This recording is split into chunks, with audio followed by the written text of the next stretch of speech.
last thing we want to do. We don't want to scare anybody.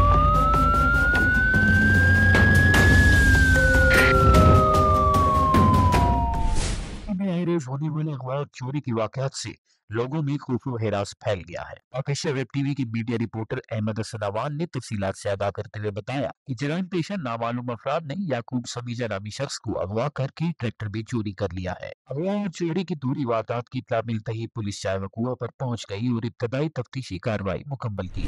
इस report के मुताबिक हाजी बादल छचन का ड्राइवर याकूब समीजा शुगर मिल से वापस आ रहा था कि नामालूम अगवाकारों ने ट्रैक्टर ट्राली को नजरी बाईपास पर अलहदा करके याकूब को अगवा कर लिया और ट्रैक्टर भी साथ ले गए। शहर में बढ़ती हुई जराइम की वारदातों पर अवामी, समाजी और कारोबारी हलकों में शदीद तशवीश की लहर दौड़ गई है। शहरियों का कहना है कि पुलिस को जराइम पेशा अफराद को गिरफ्तार करने के लिए सख्त इकदाम करने की जरूरत है।